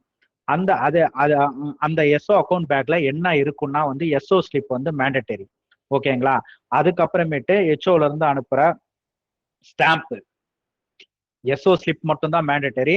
வேற என்னென்ன கண்டென்ட்ஸ் இருக்குன்னா ஸ்டாம்ப் இருக்கும், ஐபிஓ இருக்கும், பாஸ்புக் இருக்கும், அப்புறமேட்டு வந்து எஸ்பி டாக்குமெண்ட் இருக்கும். எஸ்பி டாக்குமெண்ட்னா எஸ்பி ஸ்லிப்னு சொல்லுவாங்க. எஸ்பி ஸ்லிப்ல இந்த டாக்குமெண்ட் அனுப்பிச்சிருக்கிறோம். ஏதாவது வெரிஃபிகேஷனுக்கு வந்து புக்கு கேட்டிருப்பாங்க எஸ்பிசிஓல, அதை நீங்க அனுப்பியிருப்பீங்க. அந்த புக்கை வந்து திருப்பி அனுப்புவாங்க. இந்த எஸ்ஓ ஸ்லிப் வந்து டேட் ஸ்டாம்ப் பண்ணியிருப்பாங்க. கண்டிப்பா டேட் ஸ்டாம்ப் இருக்கணும். எஸ்ஓவுக்கு வந்துச்சுன்னா இது ஒரு முக்கியமான கேள்வி, மந்த்லி பண்டில்ல வந்து ஃபைல் பண்ணி வைக்கணும். இப்ப 1ஆம் தேதி வந்து ஆரம்பிக்குது அப்படின்ற பட்சத்தில் 1ல இருந்து 30 வரைக்கும் ஒரு மாசம்னு வச்சுக்கோங்களா, இல்ல 31, இல்ல பிப்ரவரியா இருந்தா 28. ஓகேங்களா? என்னன்னா அந்த 1ல இருந்து 30 வரைக்கும் எஸ்ஓ ஸ்லிப்பா மந்த்லி பண்டில்ல வந்து ஃபைல் பண்ணி வைக்கணும். புரியுதுங்களா? இதை கேள்வி கேட்பாங்க. SO slip should be filed in வீக்லியா, ஃபோர்ட்நைட்லியா, இல்ல இயர்லியா, இல்ல மந்த்லியான்னு கேட்டாங்கன்னா மந்த்லி பண்டில்ஸ். ஓகேங்களா? அடுத்தது 18வது ரூல், எஸ்ஓ ஸ்லிப். எஸ்ஓ ஸ்லிப்னா ஏற்கனவே தெளிவா சொன்னேன். எஸ்ஓ ஸ்லிப்னா என்ன இருக்கும், அந்த எஸ்ஓவோட முந்தின நாள் பேலன்ஸ் வந்து நோட் பண்ணியிருக்கோம். அது வந்து ஃபிகர்ஸ் அண்ட் வேர்ட்ஸ்ல வந்து மென்ஷன் பண்ணியிருப்பாங்க. அது இல்லாம அமௌண்ட் ஏதாவது அமைச்சிருந்தா அந்த அமௌண்ட்டோட டீடைல்ஸ் இருக்கும். அது மட்டும் இல்லாம டாக்குமெண்ட்ஸ் இருக்கும், ஐபிஓ வந்து இருக்கும், இன்ஸ்ட்ரக்ஷன்ஸ் ஏதாவது கொடுக்குற மாதிரினா இன்ஸ்ட்ரக்ஷன்ஸா இருக்கலாம், எரரா இருக்கலாம், எல்லாமே வந்து அந்த எஸ்ஓ ஸ்லிப்ல மென்ஷன் ஆயிருக்கும். சப்போஸ் எஸ்ஓ ஸ்லிப்ல ரெமிட்டன்ஸ் வந்து அனுப்புறாங்க, அந்த ரெமிட்டன்ஸை வந்து உடனே அக்னாலஜ் பண்ணல அப்படின்னா இன்னைக்கு அனுப்புற ரெமிட்டன்ஸை இன்னைக்கே அக்னாலஜ் பண்ணிடணும். அதாவது காசு நம்ம வந்து அனுப்புனா அந்த காசு வந்து கணக்குல கொண்டு வரணும்ல, கொண்டு வரலன்ற பட்சத்தில் அதை உடனே யாருக்கு ரிப்போர்ட் பண்ணணும்னா சூப்பர்டென்ட்டுக்கு ரிப்போர்ட் பண்ணணும். இவருக்கு எப்படி தெரியும்? நான் ஏற்கனவே சொன்னல, கணக்குல வந்து அவங்க கொண்டு வரலன்னா டிரான்சிட்ல நிற்கும். அப்ப நம்ம தான் காசு அனுப்பிச்சிட்டோம், ஏன் இவங்க வந்து கணக்குல கொண்டு வரல அப்படின்றத இது பண்ணிட்டு உடனே வந்து சூப்பர்டென்ட்டுக்கு வந்து ரிப்போர்ட் பண்ணிடணும். அடுத்தது பாத்தீங்கன்னா 19வது ரூல், ரெமிட்டன்ஸ் ஆஃப் கேஷ். இந்த ரெமிட்டன்ஸ் ஆஃப் கேஷ் வந்து எப்படி வந்து ரூல்ல இருக்கிறது சொல்றேன். எஸ்ஓல எனக்கு வந்து இவ்வளவு கேஷ் வேணும்னு எழுதிட்டாங்க, அது யாருக்கு போகும்? சப் அக்கௌண்ட் கிளர்க்கு போகும். எது? எஸ்ஓட டெய்லி அக்கௌண்ட். காலையில எடுத்தவொடனே அவர் தானே பிரிப்பாரு. பேக் வந்தோடனே பேகை உடைச்சிட்டு அது உள்ளார என்ன இருக்கு, அக்கௌண்ட் பேக்கை உடைப்பாங்க. அக்கௌண்ட் பேக் உடைச்ச உடனே டாக்குமெண்ட் எடுப்பாங்க. டாக்குமெண்ட்னா என்ன? SO daily account. அந்த எஸ்ஓ டெய்லி அக்கௌண்ட்ல இருக்கிற எல்லா வவுச்சர்ஸையும் அந்தந்த பிரான்ச்சுக்கு வந்து பிரிச்சு கொடுத்துருவாங்க. பிரிச்சு கொடுத்துட்டு இவங்க ஏதாவது கேட்டிருக்காங்களா, கேஷ் வந்து கேட்டிருக்காங்களா, இல்ல ஸ்டாம்ப் கேட்டிருக்காங்களா அப்படின்றத பார்த்துட்டு உடனே என்ன பண்ணுவாருன்னா எடுத்துக்கிட்டு போய் போஸ்ட் மாஸ்டர் கிட்ட, ஐயா இவங்க வந்து இவ்வளவு கேஷ் கேட்டிருக்காங்க அப்படின்ன உடனே போஸ்ட் மாஸ்டர் வந்து ஆர்டர் போடுவாரு. இந்த மாதிரி வந்து please remit cash of rupees 5 lakhs to இந்த எஸ்ஓ அப்படின்ட்டு போட்டாருன்னா அந்த சப் அக்கௌண்ட் கிளர்க்கு யாருகிட்ட எடுத்துட்டு போய் கொடுப்பாருன்னா ட்ரெஷரரி கிட்ட. இதை பாருங்க, அவங்க இவ்வளவு கேஷ் கேட்டிருக்கிறாங்க, நான் போஸ்ட் மாஸ்டர் கிட்ட காமிச்சேன், அவர் அனுப்ப சொல்லி ஆர்டர் போட்டாப்ல அப்படின்ட்டு வந்து ட்ரெஷரர் கிட்ட காமிப்பாங்க. ட்ரெஷரர் ஓகே ஆர்டர் எல்லாம் பார்த்துட்டு அவர் பார்த்ததுக்கு ஒரு சிக்னேச்சர் போட்டுருவாரு. புரியுதுங்களா? இதுதான் இந்த ரூல்ல ரெமிட்டன்ஸ் ஆஃப் கேஷ் எப்படி பண்ணணும் அப்படின்னு இருக்கு. நாங்கெல்லாம் அதாவது நான் வந்த புதுசுல என்னன்னா கேஷ் எனக்கு தேவைன்றத எடுத்துட்டு போய் நேரா போனேன் ட்ரெஷரர் கிட்ட. ட்ரெஷரர் கிட்ட கேட்டோன்னே முதல்ல போய் போஸ்ட் மாஸ்டர் கிட்ட ஆர்டர் வாங்கிட்டு வாங்க, அதுக்கப்புறமேட்டு தான் கொடுக்க முடியும் அப்படின்னாங்க. உடனே நான் போய் போஸ்ட் மாஸ்டர் கொடுத்த உடனே அவர் பார்த்துட்டு லைபிலிட்டி எல்லாம் எழுதிருக்கிறீங்களா எல்லாத்தையும் பார்த்துட்டு அவர் ஆர்டர் போட்டாரு. அதுக்கப்புறம் எடுத்துட்டு போய் ட்ரெஷரியில கொடுத்த உடனே தான் கேஷை கொடுத்தாங்க. அப்புறமேட்டு தான் தெரியுது அவங்க இதுக்காக சொல்ல, அதான் ரூல் பேஸ்ல இப்படிதான் வந்து கரெக்டா வந்து ஃபாலோ பண்ணணும் அப்படின்றது. இப்படிதான் வந்து ரெமிட்டன்ஸ் ஆஃப் கேஷ் வந்து பண்ணணும். எந்த ஆர்டர்ஸும் எந்த கேஷா இருந்தாலும் எந்த ஸ்டாம்பா இருந்தாலும் எந்த ஒரு விஷயமா இருந்தாலும் ஆர்டர்ஸ் இல்லாம அது வெளியில போகக்கூடாது. அந்த ஆபீஸ்ல இருந்து இன்னொரு ஆபீஸ்க்கு எல்லாமே வந்து ஆர்டர்ஸ் வந்து இருக்கணும். அதே தான் போஸ்டேஜ் ஸ்டாம்பும். கேஷ் என்னவோ போஸ்டேஜும் நம்மளுக்கு அதே தான். புரியுதுங்களா? ஏபிடி 2.0 அதனால தான் போஸ்டேஜ் ஸ்டாம்பும் வந்து சேர்த்து வந்து பேலன்ஸ்ல இது டிடிஆர்ல வந்து கொண்டு வர மாதிரி கொண்டு வந்துட்டாங்க. பழசெல்லாம் வந்து சிஎஸ்ஐல பாத்தீங்கன்னா வந்து போஸ்டேஜ் ஸ்டாம்ப் வந்து ஸ்டேஷனரியா தனியா இருக்கும். இப்ப கேஷ் போஸ்டேஜ் நம்ம எப்பயுமே எழுதுவோம்ல, கேஷ் போஸ்டேஜ் ரெவென்யூ ஸ்டாம்ப், இந்த மூணும் சேர்ந்த டோட்டல் தான் வந்து நம்மளுக்கு வந்து ஓவரால் பேலன்ஸ்னு நம்ம கொண்டு வரோம்ல. ஏபிடி 2.0லயும் அதே தான் பண்ணியிருக்காங்க. இதே தான் ஸ்டாம்புக்கும். ஸ்டாம்ப் இன்டென்ட் போட்டா ஸ்டாம்ப் இன்டென்ட் எடுத்துட்டு போய் sub account clerk post master கிட்ட காமிப்பாரு. உடனே வந்து போஸ்ட் மாஸ்டர் வந்து ஆர்டர் போடுவாரு. அதை எடுத்துக்கிட்டு வந்து ட்ரெஷரர் கிட்ட கொடுத்த உடனே ட்ரெஷரர் வந்து ஓகே வாங்கிட்டு நான் பார்த்துட்டேன்ட்டு ஒரு இனிஷியல் பண்ணுவாரு. இப்படிதான் வந்து ஸ்டாம்பையும் வந்து அனுப்பணும். அடுத்தது பாத்தீங்கன்னா ரெமிட்டன்ஸ் சென்ட் த்ரூ போஸ்ட். எப்படி வந்து கேஷை வந்து இது வந்து 21வது ரூலும் 27வது ரூலும் இன்டர் ரிலேட்டட நான் அப்படியே சொல்லிடுறேன். ஒரு கேஷை வந்து அக்கௌண்ட் பேக்ல இருந்து ஹெச்ஓல அக்கௌண்ட் பேக்ல எஸ்ஓக்கு அனுப்பணும்னா என்ன ப்ரொசீஜர்னா, எஸ்பிஎம் வந்து எனக்கு 40,000 கேஷ் வேணும் அப்படின்னு எழுதுறாருன்னு வச்சுக்கோங்களேன். அது வந்து அந்த ஃபர்ஸ்ட் எடுத்தோடனே டெய்லி அக்கௌண்ட்டை யார் பார்ப்பா? சப் அக்கௌண்ட் கிளர்க் பார்ப்பாரு. சப் அக்கௌண்ட் கிளர்க் பார்த்த உடனே அதுக்கு எடுத்துட்டு போய் யார்கிட்ட ஆர்டர் வாங்குவாரு?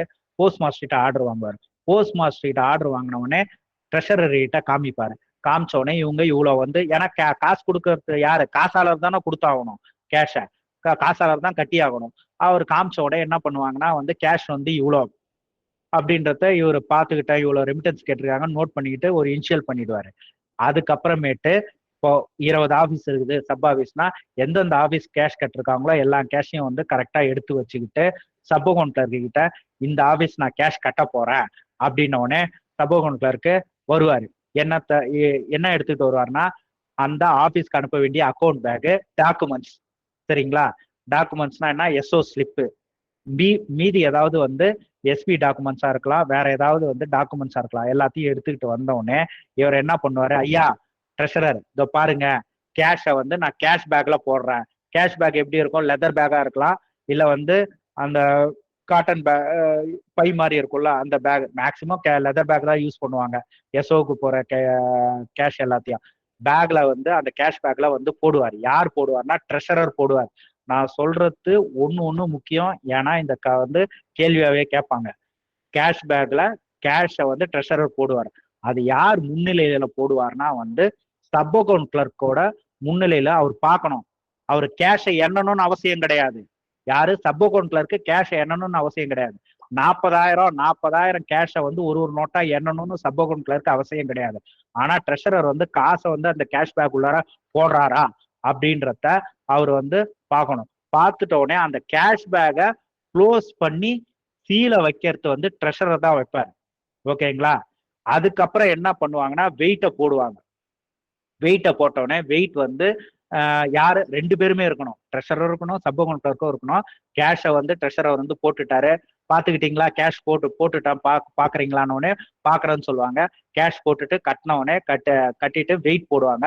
வெயிட் போட்டவுடனே லேபிள்ல வந்து எண்ணாலையும் எழுத்தாலையும் வேர்ட்ஸ்லயும் ஃபிகர்ஸ்லயும் வந்து நோட் பண்ணிடுவாங்க. யார் நோட் பண்ணுவார்னா வந்து சப் அக்கௌண்ட் கிளர்க் வந்து நோட் பண்ணிட்டு எஸ்ஓ ஸ்லிப்லயும் வந்து நோட் பண்ணிடுவார். நோட் பண்ண உடனே அதுக்கப்புறமேட்டு ட்ரெஷரர் வந்து இவ்வளோ வெயிட் வந்து இவ்வளோ அப்படின்றத அவரு ஒரு இனிஷியல் பண்ணி கொடுத்துருவாரு. கொடுத்துட்ட உடனே இந்த கேஷ் பேக்கை அக்கௌண்ட் பேக் உள்ளார யார் போடுவார்னா ட்ரெஷரர் தான் போடுவார். ஏன்னா காசாளர் தான் காசுக்கு வந்து பொறுப்பு. இவர் போடுறாரா இல்லையான்னு வாட்ச் பண்றதுக்கு. ஏன்னா வந்து நான் போட்டுட்டேன், நான் கட்டிட்டேன் கேஷை போடாமலே அப்படின்றதுக்காக தான் ரூல்ல வந்து வச்சிருக்காங்க.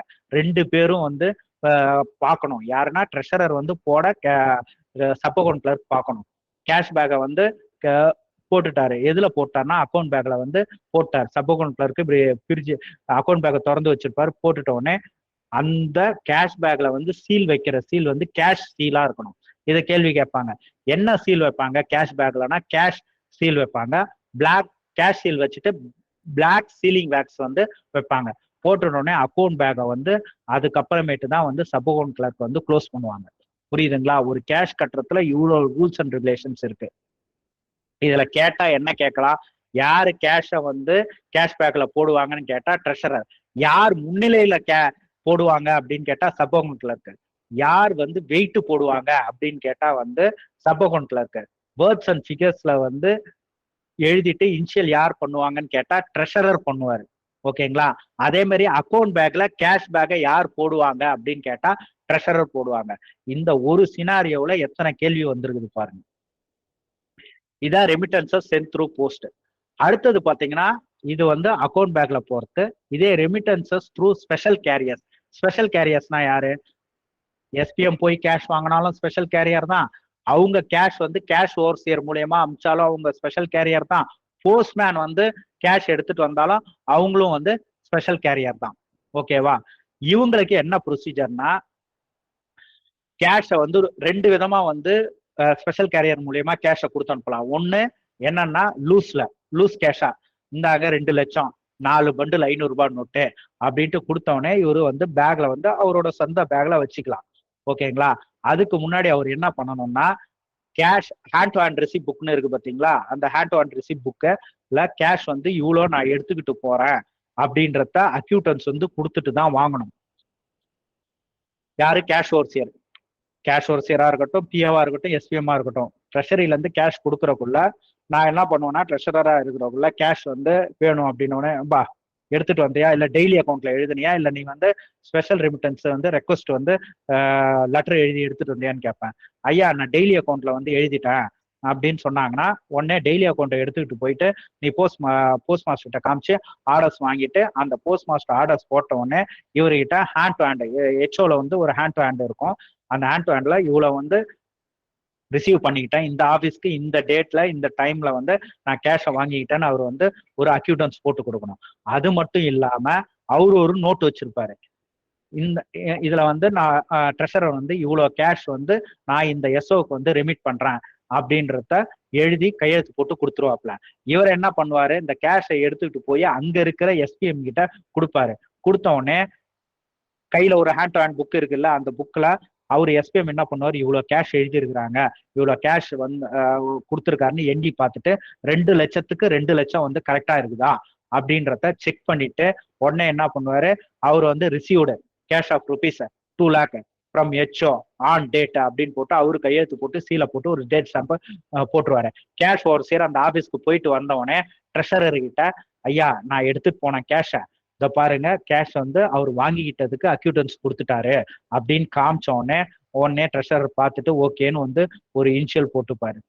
கடைசியா வந்து எல்லா நாளும் முடிஞ்ச உடனே ஒரு போஸ்ட் மாஸ்டர் என்ன பண்ணணும்னா, எங்கெங்க கேஷ் அமிச்சிங்க, அவர் ஆர்டர் ஏற்கனவே போட்டிருக்காரு, அந்த ஆர்டர் படி கேஷ் அமிச்சிங்களா அப்படின்றத பார்ப்பாரு. அது கணக்குல வந்துருக்குதான்னு பார்ப்பாரு. அதுக்கப்புறம் அவங்க அந்த கேஷ் அமிச்சதை வந்து ரிசீவ் பண்ணிக்கிட்டாங்களா அப்படின்னு பார்ப்பாரு. இதுதான் வந்து ஒர்க்கிங் ப்ரொசீஜரு, ரூலும் இதுதான். இப்ப ஸ்பெஷல் கேஷ் வந்து இன்னைக்கு வந்து இந்த கேஷ் ஓவர்சியரோ இல்ல போஸ்ட்மேன் மூலியமா யார் மூலியமாவது அனுப்புறாங்கன்னா அந்த கேஷ் அவங்க வாங்கிட்டாங்க, அது வேற விஷயம். கணக்குலயும் கொண்டு வந்துட்டாங்கன்னா எஸ்ஓ ஸ்லிப்லயே என்ன பண்ணணும்னா, ஸ்பெஷல் கேஷ் வந்து இவ்வளோ இன்னைய டேட்ல இவ்வளோ அம்சம் அப்படின்றத நோட் பண்ணிருக்கணும். புரியுதுங்களா? ஆனா பிராக்டிக்கலா வந்து நிறைய இதுல வந்து அதை பண்றது கிடையாது. ஹேண்ட் டு ஹேண்ட்ல கையெழுத்து வாங்கிடுறாங்க, கணக்குல வந்திருக்குதான்னு பாத்துடுறாங்க. ஆனா எஸ்ஓ ஸ்லிப்ல ஸ்பெஷல் கேஷை வந்து மென்ஷன் பண்றது இல்லை. உங்க பிஓ ஸ்லிப்லயும் நீங்க பாத்தீங்கன்னா தெரியும். ஆனா அதையும் மென்ஷன் பண்ணணும்.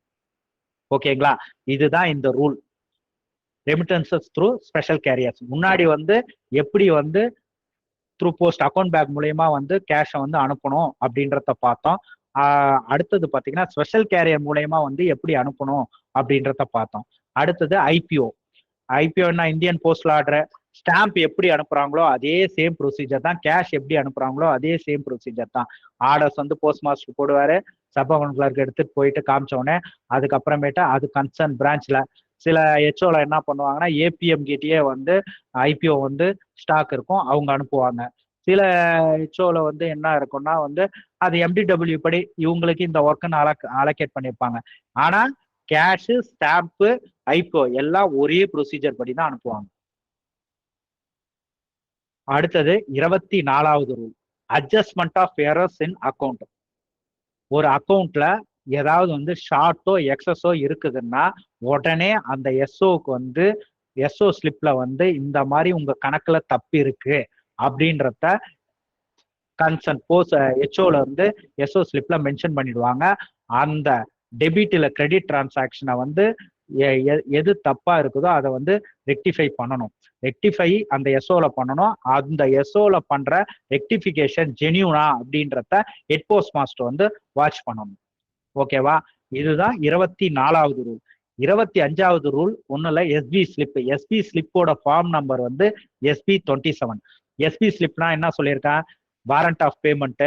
எஸ்பி சம்பந்தமா எந்தெந்த டாக்குமெண்ட் வந்து அது எஸ்ஓல இருந்து பிஓக்கு போனாலும் சரி, அதே மாதிரி ஹெச்ஓல இருந்து எஸ்ஓக்கு போனாலும் சரி, எஸ்பி சம்பந்தமா எந்த டாக்குமெண்ட் போறதா இருந்தாலும் அது எஸ்பி ஸ்லிப்னு அந்த ஃபார்ம்லாம் நீங்க பார்த்துருக்க மாட்டீங்க. இப்பெல்லாம் சிம்பிளா வந்து எஸ்பி டாக்குமெண்ட்னு போட்டு ஒரு டேட்டை போட்டு இதெல்லாம் அனுப்புறோம் அப்படின்றத எழுதி அமைச்சிடுறாங்க. பழசுல பிஎஸ்டில பிரிண்ட் அவுட் அடிப்பாங்க எஸ்பி 27. அதுல அதாவது நேமு, டாக்குமெண்ட், எவ்வளோ என்னென்ன டாக்குமெண்ட் அனுப்புறோம், இந்த பர்டிகுலர்ஸ்லாம் வந்து நம்ம எழுதி அனுப்பணும். அதான் எஸ்பி ஸ்லிப் அப்படின்னு சொல்லுவாங்க. நான் 26வது ரூல் ஏற்கனவே சொல்லிட்டேன், எப்படி வந்து பேகை வந்து கேஷ் பேகை வந்து க்ளோஸ் பண்ணணும்ட்டு. இருந்தாலும் திருப்பி சொல்றேன், கேஷ் வந்து கேட்டாங்கன்னா என்ன பண்ணுவாருன்னா sub account clerk post master கிட்ட போவாரு, ஆர்டர்ஸ் வாங்குவாரு, ட்ரெஷரர் கிட்ட காமிப்பாரு. ட்ரெஷரர் வந்து ஓகே நான் கேஷை ரெடி பண்ணிட்டு சொல்றேன்னொடனே இவரும் அக்கௌண்ட் பேக்கை ரெடி பண்ணிடுவாரு. என்னன்னா எஸ்ஓ ஸ்லிப் எல்லாத்தையும் ரெடி பண்ணிட்டு சப் அக்கௌண்ட் கிளர்க்கு போவாரு. போயிட்டு அதான் இது எல்லாம் ஒரே இடத்துல தான் நடக்க போகுது. கேட்டவுடனே அவர் என்ன பண்ணுவாரு, கேஷ் பேக் எடுத்துட்டு இதை பாருங்க 40,000 கேட்டிருக்காங்க, 40,000 போடுறேன் கேஷ் பேக்லன்னு போடுவாரு. அந்த கேஷை வந்து சப் அக்கௌண்ட் கிளர்க்கு என்னன்னு அவசியம் கிடையாது. கேஷை போடுறது வந்து ட்ரெஷரர் தான். கேஷ் போடுறாரா அப்படின்றத பார்த்துப்பாரு. பார்த்துக்கிட்ட உடனே அந்த கேஷ் பேக் வந்து க்ளோஸ் பண்றதும் வந்து ட்ரெஷரர் தான் க்ளோஸ் பண்ணுவாரு. அந்த லெதர் பேக்கை க்ளோஸ் பண்ணிட்டு சீலை வச்சுட்டு வெயிட் போடுவாங்க. வெயிட் போட்டவுடனே கேஷ் சீலை யூஸ் பண்ணுவாங்க. வெயிட் போட்டுருவாங்க. வெயிட் போட்டவுடனே வேர்ட்ஸ்லயும் ஃபிகர்ஸ்லயும் வந்து எழுதிடுவாரு சப் அக்கௌண்ட் கிளர்க்க. அதை வந்து இனிஷியல் பண்ணிடுவாரு ட்ரெஷரர் பண்ணிட்ட உடனே அந்த கேஷ் பேக்கை அக்கௌண்ட் பேக் உள்ளார பை இருக்குல்ல, கேன்வாஸ் பேக், அது உள்ளார வந்து ட்ரெஷரர் தான் போடுவாரு. அதுக்கப்புறமேட்டு அந்த அக்கௌண்ட் பேக்கை வந்து சப் அக்கௌண்ட் கிளர்க்கு க்ளோஸ் பண்ணுவாரு. கேஷ் பேக்கை க்ளோஸ் பண்றது ட்ரெஷரர், அக்கௌண்ட் பேக்கை க்ளோஸ் பண்றது சப் அக்கௌண்ட் கிளர்க்கு. ஓகேங்களா?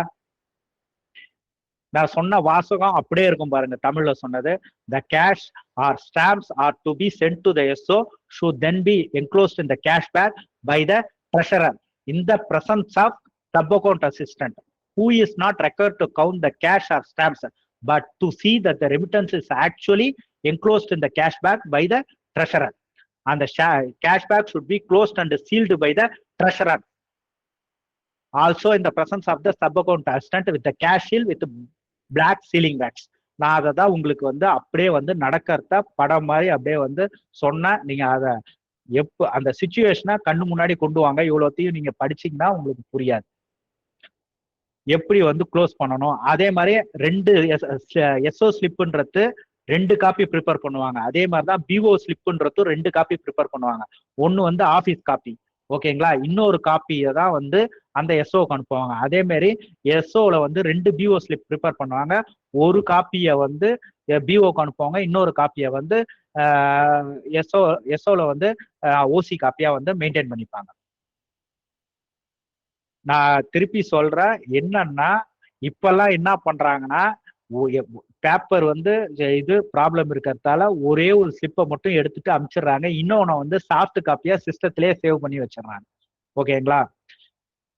சப் அக்கௌண்ட் அசிஸ்டன்ட்டும் மெயில் சார்ட்டிங் அசிஸ்டன்ட்டும் ஒன்னா வந்து மேக்சிமம் வந்து 2 பேருக்கும் வந்து அதாவது சப் அக்கௌண்ட் கிளர்க்கே வந்து மெயில் கிளர்க்காகவும் ஆக்ட் பண்ணக்கூடாது. ரீசன் என்னன்னா இந்த பேகை வந்து க்ளோஸ் பண்ணிடுறாங்க. என்னது அக்கௌண்ட் பேக் உள்ளார காசு இருக்குதுன்னா இந்த சப் அக்கௌண்ட் அசிஸ்டன்ட் யார்கிட்ட வந்து கொடுப்பாருன்னா மெயில் கிளர்க்கு கிட்ட கொடுத்துதானே வந்து டிஸ்பேச் பண்ணுவாங்க, எம்எம்எஸ்ல வந்து ஏத்துவாங்க.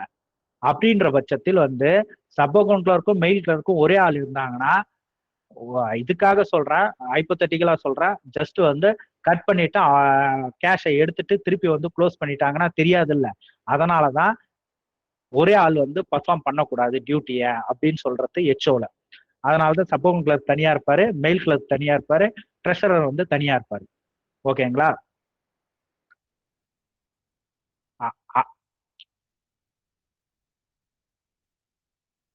அதுவே அடுத்தது வந்து இந்த பேக்கை க்ளோஸ் பண்ணிட்டாங்க. அந்த பேக் வந்து எங்க போகும்? அக்கௌண்ட் அண்ட் கேஷ் பேக் வந்து சப் ஆஃபீஸ்க்கு போகும். சப் ஆஃபீஸ்க்கு போறக்குள்ள என்ன பண்ணுவாங்கன்னா, கேஷ் பேக் வந்திருக்குது அப்படின்ற பட்சத்தில் அக்கௌண்ட் பேக் உடைச்சிட்டோடனே எஸ்பி பெரிய ஆபீஸா இருந்தா சப் அக்கௌண்ட் கிளர்க்கும் இருப்பாங்க, ட்ரெஷரும் இருப்பாங்க. சின்ன ஆபீஸா இருந்தா ஒரு பிஏ இருப்பாங்க, ஒரு எஸ்பிஎம் இருப்பாங்க. கேஷ் வந்திருக்குது அப்படின்னோடனே பேகை உடைச்சிட்டு கேஷ் பேக்கை எடுத்து முதல்ல வெயிட்டை போடுவாங்க. வெயிட்டை போட்டோடனே எஸ்ஓ ஸ்லிப்ல இருக்கிற வெயிட்டும் இந்த கேஷ் பேக்ல இருக்கிற வெயிட்டும் சேமா இருக்குதா அப்படின்றத செக் பண்ணிப்பாங்க. ஓகேவா? நீங்க சப் அக்கௌண்ட் அசிஸ்டன்ட்டே இருக்கிறாருன்னு வச்சுக்கோங்க, ட்ரெஷரரும் இருக்கிறாரு அந்த எஸ்ஓல, எஸ்பிஎம்மும் இருக்கிறாரு அப்படின்னா வந்து சப் அக்கௌண்ட் கிளர்க்கு இதை பாருங்க கேஷ் வந்துருக்குதுன்னொடனே வெயிட் போடுங்க அப்படின்னுவாரு. வெயிட் போட்டோடனே இந்த வெயிட்டும் அந்த வெயிட்டும் கரெக்டா இருக்குதுன்னொடனே அதுக்கப்புறமேட்டு தான் வந்து கேஷ் பேக்கை வந்து உடைப்பாங்க. அந்த லெதர் பேக்கை உடைச்சிட்டு கேஷை வந்து எண்ணுவாங்க. எண்ணி கரெக்டா இருக்குதா அப்படின்றத கணக்குல கொண்டு வருவாங்க. இதுதான் ப்ரொசீஜர். அங்க வந்து கேஷ் பேக் ரிசீவ் ஆயிட்டோன்னே இது இப்படியா நடக்குது? வந்தோடனே அக்கௌண்ட் பேக்கு உடைப்பாங்க. பிராக்டிகலா சொல்றேன், அக்கௌண்ட் பேக் யாரு பேக்கர் உடைச்சிருவாரு. ஐயா இவ்வளவு கேஷ் வந்துருக்குது அப்படின்னு கேஷையும் அந்த கேஷ் பேக்கையும் உடைச்சு கேஷை மட்டும்தான் தனியா எடுத்து வைப்பாங்க. அதுக்கப்புறமேட்டு தான் வந்து எஸ்பிஎம் எண்ணுவாரு. பட் இருக்கிற ரூல் வந்து நாளைக்கு ஏதாவது ஒரு பிரச்சனைனா யார் வந்து பேகை உடைச்சா, யார் முன்னிலையில உடைச்சா, நீயா உடைச்ச, இதுதான் ரூலா, இதெல்லாம் பிரச்சனை வரும். அதுக்காக தான் ரூலை வந்து படிக்கணும்னு சொல்றது. ப்ரிப்பரேஷன் ஆஃப் எஸ்ஓ 28வது ரூல். ப்ரிப்பரேஷன் ஆஃப் எஸ்ஓ முடிச்சுக்கலாமா வெற்றி? இதோட முடிச்சுக்கலாம் தலைவரே. சரி. இல்ல இப்ப 28 சொல்றீங்களா இல்ல கேஷ் பேக்கோட முடிச்சுக்கலாமா? கேஷ் பேக்கோட முடிச்சுக்கலாம் இல்ல. இது வந்து 28, 29, 30 வந்து இதோட இதுதான் சிஎஸ்ஐ இதோட முடிச்சுட்டா அடுத்த கிளாஸ் பாத்துக்கலாம். சரிங்க தானே, சரிங்க. ரெஸ்பான்ஸ் ரொம்ப போராம இருக்கு. வர வர முன்ன மாதிரி ஜனங்கள்ல ஜாயின் பண்ண மாட்டேன்றாங்க. ஓகே வெற்றி, தேங்க்யூ வெரி மச். நன்றி. Thank you everybody. மீண்டும் அடுத்த கிளாஸ்ல சந்திப்போம். Thank you very much.